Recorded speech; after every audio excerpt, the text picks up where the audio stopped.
Well, my mother gave me the name Cynthia at birth, but I use the name Slate because I identify as butch, and I'm 61 years old. Let's talk a little bit about resiliency. How well have you been able to face challenges as they've come along?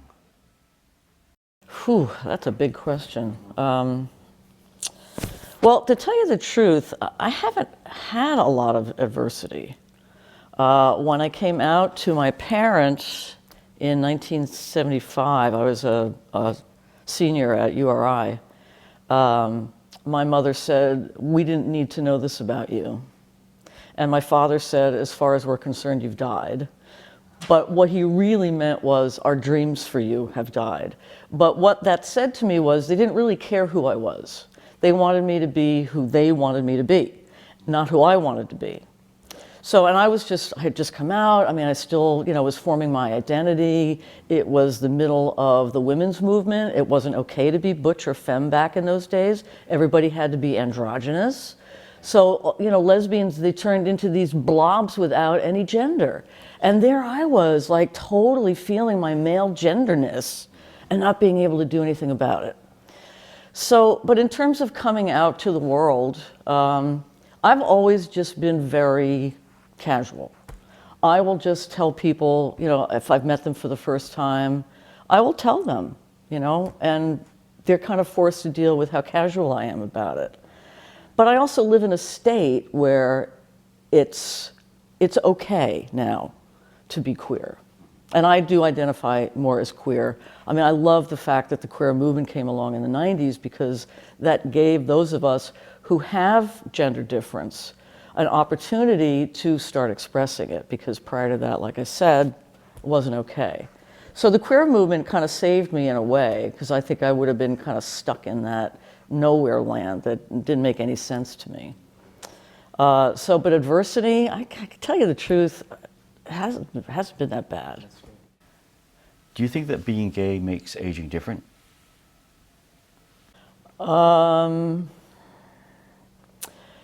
Aging, I mean, I'm biologically female, so I'm aging the same way a straight female would. So in terms of the physicality, yeah, I'm getting fatter. I went through the whole menopause thing. What makes it hard, though, is now I'm really forced to deal with the fact that I'm female. Whereas before then, it was really easy to just, just totally express my male side. But then when menopause hit, I was like, God, yeah, I really am female.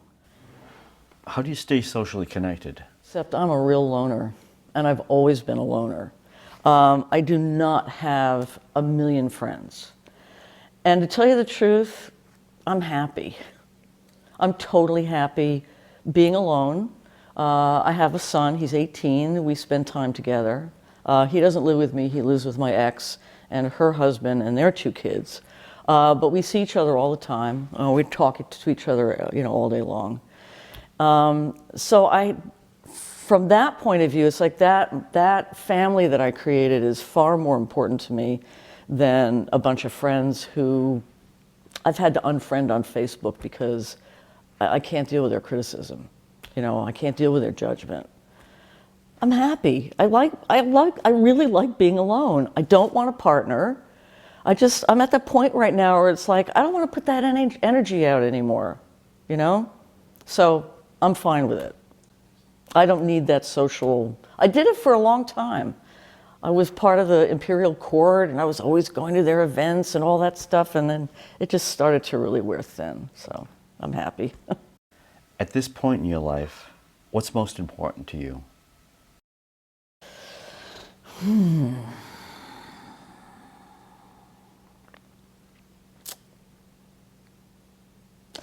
I think security, feeling secure.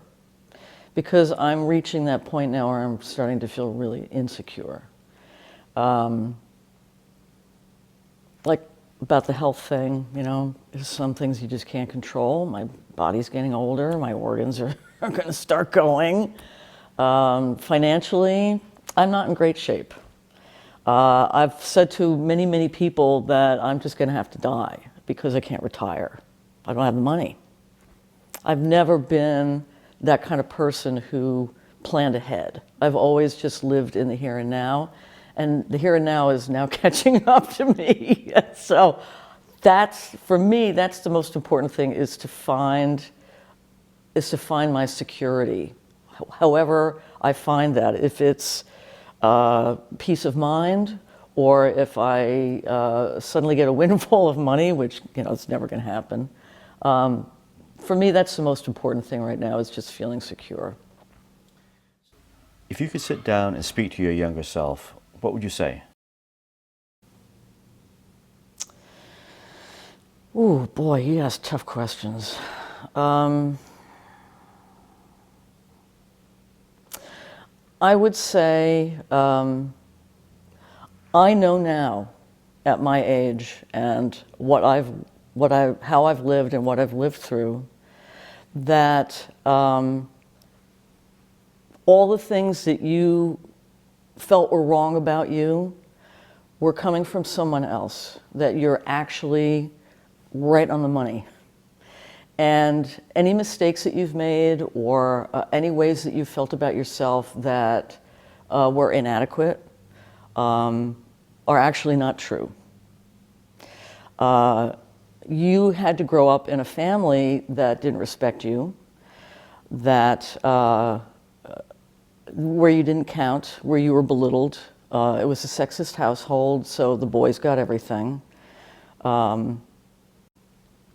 That's a tough place to be, but it's not your fault. You have done nothing to bring any of that stuff on yourself. And at some point, after years of therapy, you will understand that, and you will come to love yourself and accept who you are, and be proud of it.